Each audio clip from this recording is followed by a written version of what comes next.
Hi hello வணக்கம் மக்களே, welcome back to my channel. இன்னைக்கு வடக்குப்பட்டி ராமசாமிங்கிற படத்தோட எக்ஸ்பிளனேஷன் தான் பார்க்க போகிறோம். டைம் வேஸ்ட் பண்ணாமல் கதைக்குள்ளே போகலாம்.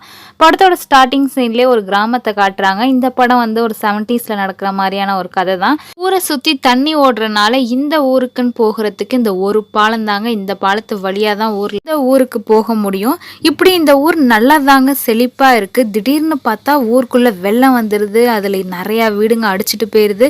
பத்தாததுக்கு அந்த ஊரோட குலதெய்வமான கண்ணாத்தா கோயிலுமே அந்த வெள்ளத்துல அடிச்சுட்டு போயிருது. கோயில் இடிஞ்சதுலேருந்து பாதி மக்கள் 6 மணிக்கு மேல ஊருக்குள்ள அமானுஷ்யமான ஒரு தீய சக்தி நடமாடுதுன்னு நினைக்கிறாங்க. பாதி மக்கள் வந்து இந்த ஊர் மலை மேல இருந்து சாமி நம்மளை பாதுகாத்துக்கிட்டு தான் இருக்காங்கன்னு நம்புறாங்க. இதுக்கிடையில அந்த ஊர் தலைவர் ஆகணும்னு 2 பேர் போட்டிட்டு இருக்காங்க. அந்த 2 பேர் யாருன்னு பார்த்தீங்கன்னா, ஒருத்தர் பேர் மூக்கையன், ஒருத்தர் பேர் காக்கையன். இவங்க 2 பேர்ல யார் அந்த தீய சக்தியை அழிச்சு முதல்ல அந்த ஊர் தலைவர் ஆகுறதுன்னு இவங்க 2 பேருக்குள்ள வருஷ கணக்கா சண்டை நடந்துகிட்டு இருக்கு. சீனை கட் பண்ணா அந்த ஊர் சந்தையில ஒருத்தர் மண்பானை வாங்குறதுக்காக ஒரு சின்ன பையன்கிட்ட பேரம் பேசிட்டு இருக்காரு. அந்த சின்ன பையன் வேற யாரும் இல்லைங்க, இவர் தாங்க நம்ம படத்தோட ஹீரோ. பேசிட்டு இருந்தவர் மணி 6 ஆச்சுன்னு தெரிஞ்சவொன்னே பானையை கூட வாங்காம அறக்க பறக்க வீட்டுக்கு போறாரு. ஊர் மக்கள் எல்லாருமே வீட்டுக்குள்ள போயிடுறாங்க. ஹீரோவுமே வீட்டுக்கு வந்துடுறாரு. இவங்க தாங்க ஹீரோட அம்மா. ஹீரோட அப்பா இறந்துட்டார் போல. சரி, ஏன்டா 6 மணிக்கு மேல யாருமே வெளில தெரியாம உள்ள போயிடுறாங்கன்னு பார்த்தா 6 மணிக்கு மேல அந்த தீய சக்தியோட நடமாட்டம் அதிகமா இருக்கும். வெளில போனா நம்மளை கொன்றோன்னு சொல்லிட்டு இவங்களுக்குள்ள ஒரு நம்பிக்கை. அதனாலதான் இந்த ஊர்ல இருக்க யாருமே 6 மணிக்கு மேல வெளில நடமாட மாட்டாங்க. சீனை கட் பண்ணா ஒரு திருடன் கோயில் நகையெல்லாம் திருடிட்டு ஓடி வந்துகிட்டு இருக்கான். அவனை பிடிக்கிறதுக்காக 2 போலீஸ் ஆஃபீஸர் வந்துகிட்டு இருக்காங்க. திருடனோ ஹீரோவோட ஊர் எல்லைக்குள்ள நுழைஞ்சிட்டனால 6 மணிக்கு மேல இந்த ஊர் எல்லைக்குள்ள போனா நமக்கு தான் ஆபத்துன்னு சொல்லிட்டு அவனை அப்புறம் பிடிச்சிக்கலான்னு சொல்லிட்டு போலீஸ் ஆஃபீஸர்ஸும் போயிடுறாங்க. இங்க தப்பிச்சு வந்த திருடனோ ஹீரோ வீட்டில் அடுக்கி வைக்கப்பட்டிருக்க ஒரு மண்பானையில இவன் திருடிட்டு வந்த நகையெல்லாம் போட்டு எடுத்துட்டு போயிட்டு இருக்கான். அப்ப அந்த மண்பானையை எடுக்கும்போது மற்ற மண்பானையில ஒரு சிலது உடஞ்சிருது. இந்த சவுண்டு கேட்டு தூங்கிட்டு இருந்த ஹீரோ வெளில வந்து பாக்குறாரு. யாரா அது மண்பானையெல்லாம் உடைச்சிட்டு போறான்னு சொல்லி பார்த்தா பக்கத்துல ஒருத்தர் பானையை தூக்கிட்டு ஓடுறத ஹீரோ கவனிச்சிடுறாரு. என் பானையை எடுத்துட்டு எங்கடா ஓடுறேன்னு சொல்லிட்டு அந்த சின்ன வயசுலேயே பாருங்க விளக்கு எடுத்துட்டு திருடனை பிடிக்கிறேன்னு துரத்தி வந்துட்டு இருக்காரு. இடையில அந்த ஊர்ல ஒரு தீய சக்தி நடமாடுது இல்லையா, அதுக்கு பயந்து பயந்து வாழ முடியாது, எப்படியாவது அந்த தீய சக்தியை அழிச்சாகணும்னு சொல்லிட்டு தீபத்தை எடுத்துட்டு ஊர் மக்கள் எல்லாரும் அந்த அகோர உருவத்தை துரத்திட்டு வராங்க. அந்த உருவம் ஒரு மாட்டு வண்டியில தாங்க ஏறி வருது. இந்த மக்கள் எல்லாம் என்ன நினைக்கிறாங்க, அது தீய சக்தின்னு நினைக்கிறாங்க. ஆனா ஹீரோக்கு தெரியும், எவனோ ஒருத்தவன் வேஷம் போட்டுட்டு ஊருக்குள்ள நடமாடிட்டு இருக்கான்னு சின்ன பையனா இருக்க ஹீரோக்கு தெரியுது. ஆனா அந்த ஊர் மக்கள் எல்லாம் அது தீய சக்தின்னு சொல்லி விரட்டிட்டு வராங்க. ஒரு திருடனை துரத்திட்டு வந்தார் இல்லையா, அவன் என்ன பண்ணியிருக்கான், இது மாதிரி நிறைய பேர் துரத்திட்டு வராங்கன்னு தெரிஞ்ச உடனே அந்த மண்பானையை வந்து ஒரு இடத்துல குழி தோண்டி புதைச்சிட்டு அடையாளத்துக்கு அது மேல ஒரு கல்லை வச்சுட்டு எஸ்கேப் ஆகியிருப்பாரு. ஹீரோவுமே எங்க துரத்திட்டு வந்தவனை காணுமேனு அங்கேயே நின்றுட்டு இருக்கும்போது அப்பதாங்க அந்த வழியா மாட்டு வண்டியில தப்பிச்சு போற அந்த அகோர உருவம் வருது. ஸோ திருடன் ஒரு கல்லை அடையாளத்துக்காக வச்சான் பார்த்தீங்களா, அதுல இந்த வண்டி தடுமாறி கீழே விழுந்துருது. மாட்டு வண்டியில இருந்த அகோர உருவமா பக்கத்துல இருக்க வைக்க பொருளை போய் ஒளிஞ்சிடுறான். கொஞ்ச நேரத்துல திடீர்னு அந்த வைக்க பொருள் தீ பிடிச்சி எரிய ஆரம்பிக்கு. அகோர உருவமும் நெருப்பு சுத்தி உடம்புல எரிஞ்சிட்டு இருக்கும் போது வேகமா ஓடியாந்து தண்ணியில மூழ்கி அப்படியே நீந்தி போயிடுறான். ஊர் மக்கள்லாம் என்ன நினைக்கிறாங்கன்னா, சாமி தான் வந்து இந்த தீய சக்தியை அழிச்சிருச்சுன்னு சொல்லிட்டு அங்கே கையெடுத்து கும்பிடுறாங்க. ஒரு கல் தடுக்கி விட்டு தானே அந்த வண்டி கீழே விழுந்துச்சு. ஒரு பாட்டிமா அந்த கல்லை எடுத்து பார்க்கும்போது உள்ள ஒரு பானை நிறைய சாமி நகை இருக்கிறத பார்த்துட்டு சாமி தான் இந்த அற்புதத்தை பண்ணியிருக்கான்னு சொல்லிட்டு அதே இடத்துல எல்லாரும் உட்காந்து சாமி கும்பிடுறாங்க. பத்தாயிரத்துக்கு அந்த மண்பானையை எடுத்து அந்த மண்பானைக்கு பக்கத்துல உண்டியல் மாதிரி வச்சு காசெல்லாம் போட்டுக்கிட்டு இருக்காங்க. ஊர் மக்கள் எல்லாருமே நம்ம காணிக்கையும் செலுத்துவோம்னு சொல்லிட்டு காணிக்கையை போட சின்ன பையனா இருக்க ஹீரோக்கு ஒரு ஐடியா தோணுது, இதை வச்சே பிஸ்னஸ் பண்ணிட வேண்டியதான்னு சொல்லிட்டு. ஏன்னா இந்த இடம் ஹீரோக்கு சொந்தமான இடம். ஸோ இதே இடத்துல ஒரு கோயிலை கட்டிடலான்னு சொல்லிட்டு கோயிலையும் கட்டிடுறாரு. அப்படியே சில வருடங்கள் கழித்துன்னு காட்டுறாங்க. ஸோ ரொம்ப வருஷத்துக்கு முன்னாடி அந்த ஹீரோவோட மண்பானையை தானே எல்லாம் சாமியாக கும்பிட்டுட்டு இருக்காங்க. அந்த இடத்துல ஹீரோ ஒரு கோயிலையும் கட்டி இப்போ மக்கள்லாம் தரிசனத்துக்கு வரத்துக்காக டோக்கன் கொடுத்து அதில் ஒரு காசு சம்பாரிச்சுக்கிட்டு இருக்காரு. இந்த கோயிலில் பாருங்கள், வினோதமாக என்ன நேர்த்திக்கடன் செலுத்துகிறாங்கன்னா, இவங்க வேண்டின வேண்டுதல் நிறைவேறிடுச்சுன்னா மண்பானையை வாங்கி அதை தலையில் உடைக்கிறது தான் நேர்த்திக்கடனாக பண்ணிகிட்டு இருக்காங்க. இப்போ ஹீரோக்கு அவரோட பிஸ்னஸ் ஆன மண்பானையும் சேல்ஸ் ஆகுது. கோயிலை சாமி தரிசனம் பண்ண வரத்துக்காக டோக்கன் போடுறாரு இல்லையா, அதுலேயும் நல்ல வசூல் பார்க்குறாரு. இந்த கோயில் பூசாரியும் பக்கத்தில் இருக்க நபருமே ஹீரோவோட ஆளுங்க தான். ஸோ ஊரில் கும்பாபிஷேகம் நடத்துகிறோம், கோயிலை சுத்தம் பண்ணுறோம், கோயிலில் திருவிழா நடத்துகிறோன்னு சொல்லிட்டு ஒவ்வொரு பேராக வச்சு ஊர் மக்கள்கிட்ட எல்லாம் போய் எல்லார்ட்டையும் காசு கலெக்ட் பண்ணுறாரு. ஹீரோவோட லைஃப் நல்லபடியா தாங்க போயிட்டுருக்கு. திடீர்னு பார்த்தா ஒரு பிரச்சனை வருது. யார்ரான்னு பார்த்தா, அந்த ஊருக்கு புதுசா ஒரு தாசில்தார் வந்திருக்காரு. இவரு வந்த உடனே இந்த கோயில தான் விசிட் பண்ணணும்னு நெனைக்கிறாரு. கோயிலுக்குள்ள போகலாமேன்னு பார்த்தா, கோயில்ல ஹீரோவோட ஆள் வழிமறிச்சு, "நீங்க வெளியிலேருந்துலாம் மாலை வாங்கிட்டு போக்கூடாது. கோயில் உள்ள விக்கிற மாலைய தான் சாமிக்கு சாத்தணும்னு" சொல்லிட்டு, இத ஒரு லம்பர் ரேட்டுக்கு வித்துடுறாரு. அங்க உள்ள போனா பூசாரியா இருக்கிறவரு, "நீங்க சாமிகிட்ட போட்ட மாலைய காசு குடுத்து வாங்குனீங்கன்னா, உங்களுக்கு எல்லா செல்வமும் கிடைக்கும். நீங்க வேண்டுனது நிறைவேறும்னு" சொல்லிட்டு அத ஒரு காசுக்கு வித்து நல்ல லாபம் பார்க்குறாங்க. இவங்க பண்ற இந்த திருட்டு வேலை எல்லாத்தையுமே தாசில்தார் ஓரளவு கெஸ் பண்ணிடுறாரு. அடுத்த நாளே இவங்க 2 பேரையும் அவங்களோட ஆஃபீஸ்க்கு வர சொல்லி, "நீங்க பண்ற வேலைலாம் எனக்கு தெரியாதுன்னு நெனச்சு பண்ணிக்கிட்டு இருக்கீங்களா? கோயிலோட வரவு செலவு கணக்கெலாம் நான் பார்க்கணும்னு" சொல்ல, உடனே ஹீரோ பாயிண்ட்ட புடிச்சு பேசுறாரு. "நீங்க இடத்துலயோ இல்ல அரசாங்கத்துக்கு சொந்தமா இருக்க கோயில்ல உள்ள கணக்கு வழக்க வேணா நீங்க பார்க்கலாம். ஆனா இந்த கோயில் இருக்கிறது என்னோட சொந்த இடத்துல. இது ஒரு பிரைவேட் ப்ராப்பர்ட்டியோட கணக்கு வழக்கெல்லாம் உங்கள்கிட்ட காட்டணும்னு அவசியம் இல்லைன்னு சொல்ல, சரி அதுதான் உன் இடம், ஆனால் அந்த கோயிலுக்கு காணிக்கையாக நிறைய பேர் நிலத்தையெல்லாம் எழுதி வச்சுருக்காங்கல்ல, அதெல்லாம் நான் பார்க்கலாம்ல அப்படின்னு சொன்னது இல்லாமல், சரி நான் பாயிண்ட்டுக்கே வரேன். கோயிலுக்கு நிறையா பேர் நிலத்தை காணிக்கையாக கொடுத்துருப்பாங்க. அந்த நிலம்லாம் இதுக்கு சும்மா வச்சுக்கிட்டு நான் எனக்கு தெரிஞ்ச ஒரு கான்ட்ராக்டரை கூப்பிடுறேன். அவன்கிட்ட அந்த நிலத்தையெல்லாம் கான்ட்ராக்ட் விட்டு ஒரு நம்பான அமௌண்ட்டை பார்ப்போம். மக்கள் எல்லார்ட்டையுமே இந்த வர காசை வச்சு உங்களுக்கு நல்லது பண்ணுறோம், ஊருக்கு தேவையான ஏதாவது ஃபெசிலிட்டிஸை பண்ணலான்னு சொல்லி ஏமாற்றிட்டு நம்ம காட்டுற வரவு செலவு கணக்கு தானே அவங்க நம்புவாங்க. அவங்க என்னத்தை பார்க்க போகிறாங்க, வரது லாபத்தில் எனக்கு 4% உங்களுக்கு 2%ன்னு சொல்லி பேரம் பேசுகிறாரு தாசில்தார். கேட்ட ஹீரோவா, உங்களுக்கு 4% கொடுத்துட்டு நாங்கள் 2% எடுத்துக்கணுமா? அதெல்லாம் முடியாது. ஏன் கான்ட்ராக்டர் நாங்களே பிடிச்சி நாங்களே இந்த பிஸ்னஸை பண்ணிக்குவோமே, உங்கள் உதவி தேவையில்லாமன்னு சொல்லிட்டு போயிடுறாரு. இதில் ஹீரோ மேலே இவருக்கு ஒரு கடுப்பு. அப்படியே சீன் கட் பண்ணால் ஊர் தலைவர்கள் ஆகணும்னு 2 பேர் போட்டிட்டு இருக்காங்க இல்லையா, காக்கையன் மூக்கையன்னு சொல்லிட்டு. இதில் காக்கையனுக்கு ஒரு பொண்ணு, அவரோட பொண்ணை வந்து இன்னொருத்தருக்கு கல்யாணம் பண்ணி கொடுக்கறதுக்காக நிச்சயதார்த்தம் நடந்துகிட்டு இருக்கு. அப்படியே சீனை கட் பண்ணால் மூக்கையனோட பையனை காட்டுறாங்க. மூக்கையனோட பையன் இவ்வளோ பெரிய பையனாக வளர்ந்து குழந்த மாதிரி தான் இவர் ட்ரீட் பண்ணிகிட்டு இருக்காரு. அப்போ அந்த இடத்துக்கு வந்த ஹீரோவோ, "நாளைக்கு ஒரு கோயில் சம்மந்தமான ஒரு முக்கியமான மீட்டிங் இருக்குது, நீங்கள் 2 பேரும் கோயிலுக்கு வந்துருங்கன்னு" சொல்லிட்டு போகிறாரு. அடுத்த நாள் ஹீரோ வந்து கான்ட்ராக்டரை அழைச்சிட்டு வந்து இந்த மாதிரி கோயிலுக்கு சொந்தமான நிலத்தை விட்ட கான்ட்ராக்டில் விட்டால் அதில் வர வருமானத்தில் ஊருக்கு தேவையான நல்லதெல்லாம் பண்ணலான்னு சொல்ல, சரி இவங்க 2 பேருமே ஒத்துக்கிறாங்க. கணக்கு வழக்கெல்லாம் கரெக்டாக இருக்கணும்னு சொல்லிட்டு ஊர் தலைவர்கள் ஆகணும்னு ஆசைப்படுற காக்கையன் முக்கையன் 2 பேருமே சைன் போடுறாங்க. அந்த இடத்துக்கு கரெக்டாக தாசில்தார் வராரு. ஹீரோக்கு பயங்கர டென்ஷன் வந்து இவன் என்ன பண்ண போறானோன்னு சொல்லிட்டு. இதில் என்னன்னா வந்து தாசில்தாரோ, "கான்ட்ராக்டர் நீங்கள் படித்து பார்த்து தான் சைன் போட்டிங்களான்னு" கேட்க அவங்க 2 பேரும் இல்லைன்னு சொல்கிறாங்க. ஏன்னா அவங்களுக்கு எழுத படிக்க தெரியாதான். சரி கொடுங்க நான் பார்க்குறேன்னு சொல்லிட்டு அவர் வாங்கி பார்க்குறாரு. இதில் கீழே சைன் போட்டிருக்கிறது தான் உங்களோடதான்னு கேட்க உடனே மூக்கையனுக்கு பயங்கர கோவம் வருது. என்னோட சைன் 2வதா இருக்கா, இல்லை என் சைன் முன்னாடி தான் இருக்கணும், இன்னொரு பேப்பரை கொண்டு வான்னு சொல்லிட்டு 2 பேரும் சண்டை போட்டுட்டு இருக்காங்க. சரி இந்த பிரச்சனையை விடுங்க, 2 பேரும் சைன் போட்டு ஒத்துக்கிட்டீங்க, உங்களுக்கு மாலை போட்டு மரியாதை பண்ண வேணாமான்னு சொல்ல, ஹீரோவும் அம்மன் கழுத்துலேருந்து ஒரு மாலை எடுத்துட்டு வராரு. அன்னைக்குன்னு பார்த்து ஒரு மாலை தான் இருக்கு. இவங்க 2 பேருமே தலையை நீட்டுறாங்க. யாருக்கு ஃபர்ஸ்ட் போடுறதுங்கிறது பிரச்சனை. இதில் 2 பேரோட ஆளுங்களும் பயங்கரமா சண்டை போட்டுக்கிறாங்க. அங்கே பெரிய கலவரமே வருது. ஸோ தாசில்தார் வந்த வேலை முடிஞ்சிருச்சு. கலவரத்தை நடத்தி அந்த கோயிலை பூட்ட வச்சிடுறாரு. ஹீரோக்கு அந்த கோயில் மூலியமாக வந்த கொஞ்ச நஞ்ச வருமானமும் போயிடுச்சு. என்னடா பண்ணுறதுன்னு சோர்ந்து போய் உட்காந்துடுறாரு. இங்கே தாசில்தாருக்கு ஹீரோவை பழி வாங்கினதில் ஒரு திருப்தி, அவர் நல்லா ஜாலியாக இருக்கார். இப்போ சீனை கட் பண்ண இந்த படத்தோட ஹீரோயினை என்ட்ரி கொடுக்குறாங்க. இவங்க தாங்க இந்த படத்தோட ஹீரோயின், அதனால் ஹீரோயினே சொல்லிக்கிறேன். இவங்க டாக்டருக்கு படித்து மெட்ராஸில் வந்து ஒரு ஹாஸ்பிட்டலில் வேலை பார்த்துட்ருப்பாங்க. இப்போ லீவுக்காக ஊருக்கு வராங்க. ஊரில் கோயிலை மூடினதுலேருந்து உள்ள கலவரம் பிரச்சனைன்னு சொல்லிட்டு ஊரே நாஸ்தியாகி கிடக்கு. இதெல்லாம் பார்த்தவங்க நேராக ஹீரோ வந்து தான் பார்க்குறாங்க. இந்த கோயிலை வச்சு ஏதோ நல்லது நடந்துகிட்டு இருந்துச்சு, மக்கள் எல்லாம் ஒழுக்கமாக இருந்தாங்க, எப்போ இந்த கோயில் மூடுனீங்களோ அப்போ இது மாதிரி ஆயிடும், ஏன் திரும்ப இன்னும் நீங்கள் கோயிலை திறக்க முயற்சி பண்ணுறேன்னு சொல்கிறாங்க ஹீரோயின். அது மட்டும் இல்லாமல் பூசாரியோட கண்ணை பார்த்துட்டு, ஏன் இவர் கண்ணு இவ்வளோ சிகப்பாக இருக்குது அப்படின்னு கேட்க, இது மாதிரி குடிச்சு தான் சிகப்பாகிடுச்சு, வேறு எப்படி சிகப்பாயிருக்கும்னு ஹீரோ கேட்க, இல்லை மெட்ராஸ் ஃபுல்லாக மெட்ராஸ் சைன்னு ஒன்று பரவிட்டு இருக்கு, அந்த நோய் வந்தாலும் இப்படி தான் கண் சிகப்பாகும், அதனால தான் கேட்டேன்னு சொல்லிட்டு ஹீரோயின் போகிறாங்க. அப்படியே சீனை கட் பண்ணால் அதே ஊரில் இருக்க ஒரு வயசான நபரை காட்டுறாங்க. இவருக்கு கண் பார்வை போயிடுச்சு. ஆனால் ஊர் ஃபுல்லாக இவர் என்ன சொல்லிட்டு இருக்காங்கன்னா, நான் ஏதோ ஒரு பாவம் பண்ணிட்டனால தான் சாமி என் கண் பார்வையை எடுத்துட்டாங்க, என் கண்ணை குத்திட்டாங்கன்னு சொல்லிட்டு இருக்காரு. ஆக்சுவலி இவர் கள்ளச்சாரம் குடிச்சனால தான் கண் பார்வை போயிருக்கும். ஆனால் ஊர்கிட்ட எல்லாம் இப்படி சொல்லிட்டு இருக்காரு.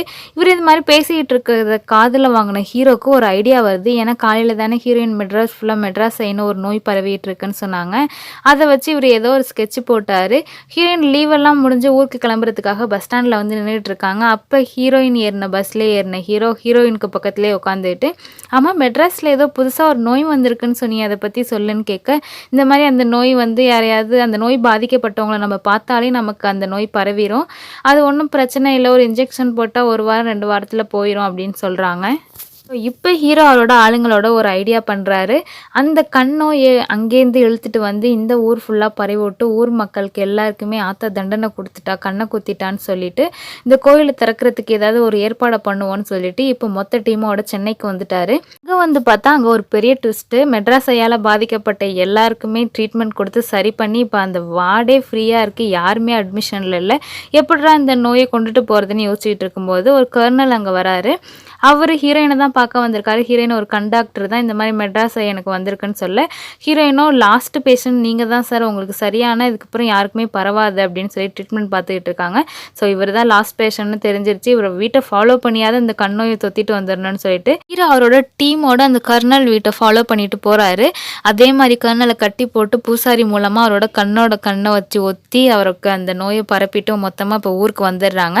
ஊருக்கு வந்த பூசாரியோ மூக்கையன் காக்கையன் அந்த ஊர் தலைவர் ஆகணும்னு 2 பேர் போராட்டம் பண்ணிட்டு இருக்காங்க இல்லையா, முயற்சி பண்ணிட்டு அவங்க வீட்டில் போய் ஒரு சிறப்பு பூஜையை பண்ணால் நீங்கள் நினைக்கிறதெல்லாம் நடந்துரும்னு சொல்லிட்டு 2 பேர் வீட்லேயும் சிறப்பு பூஜையை பண்ணி அந்த கண்ணோயை பரப்பி விட்டுடுறாரு. இப்போ இவங்க மூலயமா அந்த ஊர் மக்களுக்கு ஃபுல்லாக பரவ ஆரம்பிச்சிருச்சு. அந்த ஊர் ஃபுல்லாக இப்போ மெட்ராஸ் ஐயால பாதிக்கப்பட்டிருக்கு. ஆனால் இந்த நோயை பற்றி கிளியராக தெரிஞ்சனால ஹீரோ கூலிங் கிளாஸோடய திருடுறதுனால அவருக்கு இப்போ எந்த பிரச்சனையும் வரல. இப்போ ஹீரோ வந்து இந்த கண் பார்வை இழந்த ஒரு ஊர் வயசானவர் இருக்கார் இல்லையா, அவர்கிட்ட ஒரு ஹெல்ப் கேட்குறாரு. தலைவர்கள் 2 பேர்கிட்டையுமே சாமி என் கண்ணை குத்தின மாதிரியே உங்கள் கண்ணையும் குத்திட்டா எதுக்காகன்னு பார்த்தா, இவ்வளோ நாள் நீங்கள் கோயிலை திறக்காமல் மூடி வச்சிருக்கனால கோவத்தில் தான் இப்படி உங்கள் கண்ணை குத்திட்டான்னு ஒரு வாக்கு சொல்லுங்க அப்படின்னு சொல்ல, இவரும் அதே மாதிரி சொன்னோன்னே சரி சாமி தான் கண்ணை குத்திருச்சு போல், சீக்கிரம் கோயிலை திறக்கிறதுக்கான ஏற்பாடை பண்ணணும்னு ஊர் மக்கள்லாம் நினைக்கிறாங்க. இதுக்கிடையில் காக்கையன் மூக்கையன் 2 பேரோட பசங்களும் லவ் பண்ணுறாங்க. இவங்க எப்படியாவது இந்த ஊரை விட்டு ஓடி போகணும்னு பிளான் பண்ணுறாங்க. அதுக்காக இவங்க எல்லாம் ஒரு கருப்பு கண்ணாடி போடுறாங்க இல்லையா, அதில் பிளாக் கலர் பெயிண்ட் அடித்து வச்சிடுறாங்க. இப்போ அந்த கண்ணாடி போட்ட யாருக்குமே கண்ணு தெரியல, ஒரே இருட்டாக இருக்குது. ஹீரோ ஊர் தலைவர்கள் 2 பேரையும் அழைச்சிட்டு வந்து கலெக்டரை பார்த்து பேசுகிறாரு. இந்த மாதிரி எங்கள் கோயிலை நாங்கள் திரும்ப திறக்கிறதா இருக்கோம்னு சொல்ல, அது கலெக்டர் என்ன சொல்கிறாருன்னா, ஆல்ரெடி உங்கள் ஊரில் கலவரம் நடந்தனால தான் நாங்கள் கோயிலே பூட்டி வச்சோம், இன்னும் ஒரு 20 நாள் பார்ப்போம், அது வரைக்கும் உங்கள் ஊரில் எந்த கலவரமே நடக்காமல் எல்லாம் அமைதியாக சாந்தமாக நடந்துச்சுன்னா நீங்கள் கோயிலை திறந்துடலான்னு சொல்லி விட்டுடுறாரு. தாசில்தாருக்கு இதில் பயங்கர கோவம். என்னடா இது, நம்ம பிளான் பண்ணி கோயிலை மூட வச்சா அவன் மறுபடியும் பிளான் போட்டு ஏதோ திறக்க ட்ரை பண்ணுறானேன்னு சொல்லிட்டு, மட்டும் இல்லாமல் தாசில்தார் ஹீரோக்கிட்டே வந்து பேசுகிறாரு. இன்னும் 20 நாள் இருக்குது, இந்த 20 நாளில் ஏதாவது ஒரு கலவரம் நடந்துச்சுன்னா உங்கள் ஊரில் இருக்க கோயிலை திறக்கவே விட மாட்டாங்கன்னு சொல்கிறாரு. அந்த 20 நாள் நீ எப்படி கலவரமே இல்லாமல் ஊரை பார்க்குறேன் அப்படின்னு சொல்லி சவால் விட்டுட்டு போகிறாரு. இங்கே ஹீரோ வந்து கலெக்டரை பார்த்துட்டு காக்கையன் மூக்கையன் 2 பேரையும் காரில் அழைச்சிட்டு வந்துகிட்டு இருக்கப்போ அங்கே ஒரு பிரச்சனைங்க. என்னன்னு பார்த்தா, காக்கையனோட பையனும் மூக்கையனோட பொண்ணும் 2 பேர் லவ் பண்ணிட்டு இருக்காங்கன்னு நான் சொல்லியிருந்தேன் இல்லையா, ஊரை விட்டு ஓடி போகலான்னு சொல்லி பிளான் போட்டிருப்பாங்க போல். கரெக்டாக அவங்க ரோடை கிராஸ் பண்ண வர நேரத்தில் அவங்க மேலே இவர் வண்டியை விட்டுடுறாரு. பின்னாடி இருக்க காக்கையனும் மூக்கையனும் என்னப்பா சவுண்டு, எது மேலப்பா வண்டி அடிச்சேன்னு கேட்டால், ஹீரோக்கு தான் அவங்க 2 பேர் கண்ணாடிலையும் கண்ணு தெரிலங்கிறது அவருக்கும் தெரிஞ்சிருக்கு, யாரோ கருப்பு பெயிண்ட் அடித்து விட்டுருக்காங்கன்னு. ஸோ இது மாதிரி ஆடு குறுக்க வந்துச்சு, அது மேலே விட்டுட்டேன்னு சொல்கிறாரு. இறங்கி போய் அவங்க 2 பேர்ட்டையும் பேசுகிறாரு. நீங்கள் இப்போ ஊரை விட்டு ஓடி போனீங்கன்னா பெரிய கலவரம் நடக்கும், பிரச்சனை நடக்கும், கோயிலை திறக்க முடியாது, அதனால் நீங்கள் அமைதியாக இருங்க, நானே உங்கள் 2 பேர் வீட்லேயும் பேசி உங்களை கல்யாணம் நடத்த வைக்கிறேன் அப்படின்னு சொல்லி வாக்கு கொடுத்து அந்த 2 பேரையும் வீட்டுக்கு அனுப்பி விடுறாரு. அப்படியே சீனை கட் பண்ணால் ஹீரோயினை காட்டுறாங்க. ஹீரோயினுக்கு அவங்க ஊரில் இருக்க ஊர் மக்கள் எல்லாருக்கும் அந்த மெட்ராஸை பரவி இருக்குங்கிற விஷயம் தெரியுது. அது மட்டும் இல்லாமல் இவங்க ஹீரோ மேலேயும் சந்தேகப்படுறாங்க. ஏன்னா கடைசியாக அவங்க ஊருக்கு வரப்போ இந்த நோயை பற்றி துருவி ஹீரோ தானே கேட்டார். சரி ஊருக்கு கிளம்புவோன்னு சொல்லிட்டு போகிறாங்க. ஸோ கோயிலை திறக்கிறதுக்காக கும்பாபிஷேகம் பண்ணுறனால ஊரில் காப்பு கட்டியிருக்காங்க போல். ஹீரோயின் ஒன்றும் வெளியூர் ஆள் கிடையாது இல்லையா, உள்ளூர் தானே, அதனால் அவங்கள உள்ளே விட்டுடுறாங்க காப்பு கட்டி. தாசில்தார் உள்ளே வர முயற்சி பண்ணால் வெளியாளுங்கெல்லாம் உள்ளே வரக்கூடாதுன்னு சொல்லி வெளில அனுப்பிடுறாங்க. எப்படியாவது கோயிலை திறக்க விடாமல் பண்ணிடணுமேன்னு இவரும் ஸ்கெட்ச் போட்டுட்டு இருக்காரு. ஹீரோயின் கிட்ட ஹெல்ப் கேட்குறாரு. ஹீரோயினுக்கு கோயிலை திறக்கக்கூடாதுன்னெலாம் விருப்பம் கிடையாது, கோயிலை திறக்கிறதுல இவங்களுக்குமே சந்தோஷம் தான். ஆனால் இந்த மெட்ராஸ் ஐயை வச்சு சாமி கண்ணை குத்திருச்சுன்னு ஹீரோ வந்து எல்லார் மக்களையும் நம்ப வச்சு மூட நம்பிக்கை ஏற்றிட்டு இருக்காரு இல்லையா, அதை வந்து தடுக்கணும்னு சொல்லி இவங்க நினைக்கிறாங்க. அதனால தான் தாசில்தார் கூட கூட்டு சேர்றாங்க. ஊருக்கு வந்த ஹீரோயின் ஊர் மக்கள் எல்லாரையும் கூப்பிட்டு, உங்களுக்கு வந்திருக்கிறது வந்து ஒரு நோய், இதுக்கு ஒரு சொட்டு மருந்து போட்டால் எல்லாம் சரியாயிரும்னு சொல்லி பேசிகிட்டு இருக்கும்போது, இப்படியே இவளை பேச விட்டா கோயிலை திறக்க முடியாதுன்னு சொல்லிட்டு ஹீரோ அங்கே இருக்க ஊர் மக்கள் காதுலாம் குசு குசுன்னு ஏதோ சொல்கிறாரு. இவர் என்ன சொன்னார்னு தெரியல. அங்கே நின்றுட்டு இருந்த கூட்டம்லாம் கொஞ்சம் கொஞ்சமாக கலைஞ்சு போகுது. கடைசியில் இவர் என்ன சொல்லியிருக்காருன்னா, ஹீரோயின் பக்கத்தில் அந்த மெடிக்கல் எக்யூப்மெண்ட்லாம் வச்சுருக்க ஒரு பேக் இருக்குல்ல, அதில் ஒரு ரெட் கிராஸ் சிம்பிள் இருக்கும். அதை பார்த்துட்டு நம்மளெல்லாம் மதம் மாற்ற ஹீரோயின் முயற்சி பண்ணுறா, அவள் பேசுகிறத கேட்காதீங்கன்னு சொல்லிட்டு கூட்டத்தை கலைய வச்சிருப்பாரு. ஸோ என்ன பண்ணியும் உங்களை மாற்ற முடியல அப்படின்னு சொல்லிட்டு தாசில்தாருக்கு இன்ஃபர்மேஷனை கொடுக்குறாரு. ஸோ தாசில்தார் என்ன சொல்கிறாரு, நீ ஒன்றும் பண்ண வேணாமா, இன்னைக்கு நைட்டு ஊரை விட்டு ஹீரோ வெளில வராத மாதிரி அவரை திசை திருப்பு, நான் ஊருக்குள்ளே ஏதாவது கலவரத்தை பண்ண ட்ரை பண்ணுறேன்னு தாசில்தார் ஹீரோயின் கிட்ட சொல்கிறாரு. தாசில்தார் சொன்னபடியே ஹீரோயினும் நல்லா மேக்கப்லாம் போட்டு கிளம்பிட்டு ஹீரோ கிட்ட வந்து பேசிகிட்டு இருக்காங்க. எனக்கு வந்து உன்னை ரொம்ப பிடிச்சிருக்கு, நான் உன்னையே லவ் பண்ணுறேன், கல்யாணம் பண்ணிக்கிறேன்னு சொல்லிட்டு ஏதோ ரொமான்ஸ்லாம் பண்ணிவிட்டு அவரை வெளில விடாமல் தடுத்து நிறுத்துறாங்க. இந்த வலை தெரியாமல் ஹீரோ அதில் மாட்டிக்கிறாரு. இவங்ககிட்டே பேசிட்டு நைட் ஃபுல்லாக அங்கேயே உட்காந்துருக்காரு. அப்படியே சீனை கட் பண்ண ஹீரோட கூட்டாளி 2 பேர் இருக்காங்க இல்லையா, அவங்க வந்து தண்ணி அடிச்சுட்டு ஒரு வாசலில் எங்கேயோ ஒரு வீட்டோட வாசலில் உட்காந்துருக்கும்போது தலைவர்கள் 2 பேர் இருக்காங்க இல்லையா, அவங்களோட பசங்க 2 பேரும் மறுபடியும் ஓடி போக முயற்சி பண்ணுறாங்க. இந்த விஷயத்த உடனே ஹீரோ கிட்ட சொல்லணும்னு சொல்லிட்டு 2 பேரும் ஓடி வந்து சொல்ல, ஆகா இந்த நேரத்தில் இவங்க 2 பேர் மட்டும் ஓடி போனாங்கன்னா மறுபடியும் ஊருக்குள்ளே கலவரம் வெடிக்கும், கோயிலை திறக்க முடியாதுன்னு சொல்லிட்டு எப்படியாவது அவங்கள துரத்தி பிடிக்கணும்னு சொல்லிட்டு ஹீரோ ஒரு பக்கம் அவங்க 2 பேரையும் துரத்திட்டு இருக்காங்க. இவங்க வீட்டில் இல்லாதது அவங்க வீட்டில் இருக்க ஆளுங்களுக்கு தெரியக்கூடாதுன்னு சொல்லிட்டு ஹீரோட 2 ஆளுங்களை பூசாரியை வந்து மூக்கையன் வீட்டுக்கு போய் அவரோட பொண்ணு மாதிரியே கொஞ்ச நேரத்துக்கு நடின்னு சொல்லிடுறாரு. இன்னொருத்தர காக்கையன் வீட்டுக்கு அனுப்பிவிட்டு அவரோட பையன் மாதிரியே கொஞ்ச நேரத்துக்கு நடின்னு அனுப்பிவிட்டு ஹீரோ இந்த ஓடி போன காதல் ஜோடியை துரத்திட்டு போறாரு. ஆனா இங்க என்ன சிக்கல்னா, மூக்கையனும் காக்கையனும் கண்ணாடியை கழட்டி பார்த்துட்டு இங்க பொண்ணு பையன் இல்லைங்கிற விஷயத்த தெரிஞ்சுக்கிறாங்க. இங்கே ஓடி போகிற காதல் ஜோடியை நிறுத்தி என்னென்னமோ பேசி மனசை மாற்ற ட்ரை பண்ணுறாரு. ஆனால் அவங்க கேட்குற மாதிரி இல்லை. ஊர் எல்லையை தாண்டிடுறாங்க. ஆனால் அங்கே தாங்க ஒரு பிரச்சனை. இங்கே தாசில்தார்கிட்ட வந்து மாட்டிக்கிறாங்க. இவர் சும்மா இருப்பாரா, இந்த காதல் ஜோடியை பிடிச்சி வச்சுக்கிட்டு அவங்க பேரண்ட்ஸுக்கு இன்ஃபார்ம் பண்ணி வர சொல்லிடுறாரு. ஸோ அங்கே என்ன 2 பேருக்கும் பயங்கர கலவரம். என் பொண்ணு உன் பையனுக்கு கட்டித்தர மாட்டேன் அப்படின்னு சொல்லிட்டு 2 பேரும் வீராப்பா நிற்க 2 பேரோட ஆளுங்களும் அங்கே பிரச்சனை பண்ண வராங்க. ஸோ இந்த பிரச்சனை நடந்துகிட்டு இருக்கப்ப ஹீரோக்கு மனசே விட்டு போயிடுது. ஆக எந்த கலவரமே வராமல் பார்த்துக்கணும்னு நினச்சோம். கடைசி நைட்டு விடிஞ்சா கும்பாபிஷேகம், இன்னைக்கு போய் இப்படி பிரச்சனை வந்துருச்சேன்னு சொல்லிட்டு ஓரமாக உட்காந்து ஃபீல் பண்ணிட்டு இருக்காரு. ஹீரோயினுக்குமே தாசில்தாரோட உண்மை முகம் தெரிஞ்சிருது. ஹீரோயின் என்ன நினச்சாங்கன்னா, இந்த கண்ணோயை எல்லாருக்கும் போக்கிடணும்னு தான் நினச்சாங்க. ஆனால் தாசில்தாரோட நோக்கம் இந்த கோயிலை திறக்க விடக்கூடாதுங்கிறது இப்போ தான் அவங்களுக்கு தெரிய வந்தது. அவங்களுமே அவங்க தப்பை ஒத்துக்கிட்டு ஹீரோக்கு ஹெல்ப் பண்ணுறதுக்காக வந்துடுறாங்க. ஸோ ஹீரோ இப்போ என்ன பிளான் போடுறாருன்னு பார்த்தீங்கன்னா, இந்த கோயில் எப்படி உருவானுச்சுன்னா, ஒரு தீய சக்தியை அழிச்சனால தான் இங்கே சாமி இருக்கதா சொல்லி எல்லாரும் கும்பிட்ட ஆரம்பித்தாங்க. அதுக்கப்புறம் நான் இந்த இடத்துல கோயிலை கட்டினேன். இப்போ அதே மாதிரி ஒரு கெட்டவனை அழிக்கிற மாதிரி ஒரு பிம்பத்தை நம்ம கிரியேட் பண்ணுவோம், எல்லாரும் கோயிலை திறக்க ஒத்துக்குவாங்கன்னு சொல்லிட்டு இவர் ஒரு ஸ்கெட்ச் போடுறாரு. என்னன்னு பார்த்தீங்கன்னா, நான் கோயிலில் இருக்க நகையெல்லாம் திருடிட்டு போகிற மாதிரி போகிறேன், நீங்கள் எல்லாரும் போய் இந்த விஷயத்த ஊர் தலைவர்கள்ட்ட சொல்லுங்கள், அவன் ஒரு கெட்டவன் கோயில் நகையெல்லாம் திருடிட்டு போகிறான்னு சொல்லிட்டு. நான் இந்த விஷயம் வந்து போலீஸ் ஆஃபீஸர்ஸுக்குமே தெரியும். நான் எல்லை வழியாக தப்பிச்சு போகிறது தடுக்கிறதுக்காக அவங்க எல்லையை மூடிடுவாங்க. இதை பார்த்து நான் கோயில் வழியாக தப்பிச்சு போகலாமேன்னு சொல்லிட்டு திரும்ப ரிட்டர்ன் கோயிலுக்கு வரும்போது அந்த கோயிலில் அணையா தீபம் இருக்கு இல்லையா, அதை வந்து தள்ளி விட நான் அதில் இடித்து கீழே விழுவேன். அதுக்கப்புறம் ஊர் தலைவர்கள் வந்து என்னை பிடிச்சிருவாங்க அப்படின்னு சொல்ல, ஹீரோயினும் அப்போ பிடிபட்ட உன்னையே ரொம்ப வருத்தப்படுறாங்க. நீ ஒன்றும் கவலைப்படாத, எனக்கு என்ன ஆனாலும் பரவாயில்ல, இந்த கோயிலை மறுபடியும் திறந்து ஊர் மக்கள்லாம் நல்லபடியாக இருக்கணும்னு தான் நான் ஆசைப்பட்றேன்னு சொல்கிறாரு. ஸோ பிளான் படியே எல்லாம் கரெக்டாக நடக்குது. ஹீரோ கரெக்டாக கோயிலுக்கு வரப்போ இந்த தீபத்தை தள்ளி விடணும், அவரால் தள்ளவே முடியல. அதுக்குள்ளே தாசில்தார் இங்கே வந்தவர், என்னடா பிளான் போட்டிருக்கீங்க, எதுக்குடா அது தள்ள பார்க்குறேன்னு சொல்ல, இங்கே ஹீரோ வண்டியில் வந்துகிட்டு இருக்காரு, பின்னாடியே ஹீரோ துரத்திக்கிட்டு ஊர் மக்கள் எல்லாம் வந்துகிட்டு இருக்காங்க. இந்த டைமிங் மிஸ் ஆகுது. ஏன்னா அந்த கட்டையை தள்ளி விடுறவனை தாசில்தார் பிடிச்சி வச்சுக்கிட்டாரு. அப்போ தாங்க ஒரு அதிசயம் நடக்குது. கோயில் கதவு தானாக திறந்து மேலே ஏதோ ஒரு மின்னல் ஒளி வெடிக்குது. அந்த காற்றுல தானாகவே அந்த தீபம் எரியுது இல்லையா, அந்த கட்டை கீழே விழுந்து ஹீரோவோட வண்டி அதில் மோதி கீழே விழுந்துடுறாரு. அப்புறம் ஃபுல்லாக ஒரு நெருப்பு எரியுது, பிரகாசமாக ஏதோ வருது. எல்லாரும் பார்த்துட்டு அப்படியே மண்டிட்டு கும்பிடுறாங்க. அந்த கோயில் மேலே ஒரு வெளிச்சம் வருது. ஹீரோவை சுற்றி ஒரு நெருப்புலேயே ஒரு கண் வரைபடமும் வந்திருக்கு. இது வரைக்கும் சாமி நம்பிக்கையே இல்லாமல் இருந்த ஹீரோவே கையெடுத்து கும்பிடுறாரு. எல்லாரும் கோயிலை பார்த்து சாமி கும்பிட்டுட்டு இருக்கும்போது திடீர்னு ஒரு நெருப்புலேயே ஒரு பாதை சாமியே ஹீரோக்கு காட்டுற மாதிரி இருக்குது. ஹீரோ அதே பாதையில் நடந்து போய் ஏரியில் குதித்து தப்பிச்சிடுறாரு. இதில் சாமி கும்பிட்டுட்டு இருந்தவங்க எல்லாருமே ஹீரோவை தப்பிக்க விட்டாச்சே, பிடிக்க முடியலேன்னு வருத்தப்படுறாங்க. இருந்தாலும் ஒரு கெட்டவனை நம்ம சாமி காட்டி கொடுத்துருச்சு, நம்ம இனிமேல் கும்பாபிஷேகத்தை நாளைக்கே நினச்சபடி பண்ணணும்னு சொல்லிட்டு அடுத்த நாள் கலெக்டரை வர சொல்லி கோயிலை திறந்து கும்பாபிஷேகத்தையும் நடத்திடுறாங்க. ஹீரோயினுக்கு தான் கொஞ்சம் வருத்தம், இவ்வளோ நல்லதையும் பண்ண ஹீரோக்கு என்னாச்சுன்னு தெரியலேன்னு சொல்லிட்டு ஃபீல் பண்ணிகிட்டு இருக்காங்க. இப்போ அப்படியே கேமரா ஆங்கிளை மாற்றி ஹீரோ இப்போ எங்கே இருக்காருங்கிறத நமக்கு காட்டுறாங்க. ஹீரோ இதுக்கு முன்னாடி வடக்குப்பட்டி ஊரில் தான் இருந்திருப்பாரு. தண்ணியில் குதிச்சவர் நீந்தியே தெக்குப்பட்டிக்கு வந்திருப்பாரு. ஸோ அவருக்கு எதுவும் ஆகலைங்க, அவர் உயிரோட தான் இருக்கார். இதோட படத்தையும் முடிக்கிறாங்க. Thank you so much friends.